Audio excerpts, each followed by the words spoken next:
Arriva poco prima delle 14 la decisione del Comitato Tecnico Scientifico alla luce dell'elaborazione dei dati regionali da parte dell'Istituto Superiore di Sanità.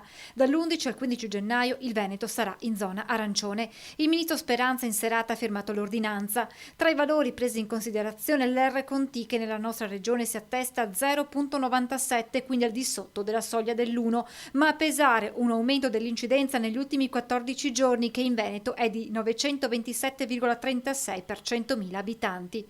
Dunque si prolungano fino a metà gennaio le restrizioni che nel fine settimana, domani e domenica, riguarderanno l'Italia intera secondo il DPCM di Natale che posiziona tutte le regioni in fascia arancione.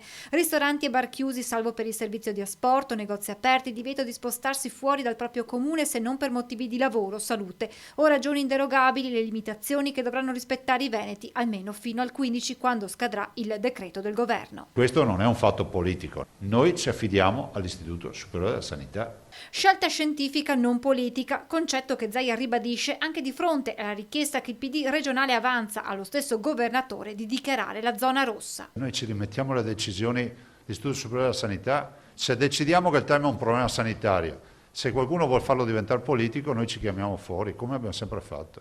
Una puntualizzazione alla quale ne segue subito un'altra relativa ai ristori per le attività penalizzate dalle nuove restrizioni. Qualsiasi sia la decisione del governo, dell'Istituto Superiore della Sanità,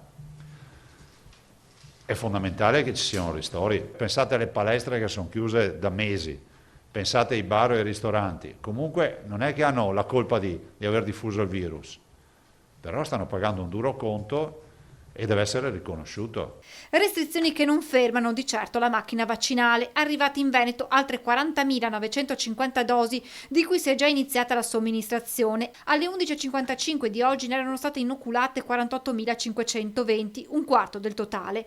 Intanto l'Unione Europea ha annunciato di aver prenotato altre 300 milioni di dosi del vaccino Pfizer, in attesa che si sblocchi anche l'approvazione per quello di AstraZeneca. Il Veneto, se continueranno ad arrivare puntuali nuovi lotti di fiale, è pronto ad accantonare vaccini per i richiami. Con queste forniture settimanali adesso iniziamo ad accantonare le dosi che ci serviranno per i richiami.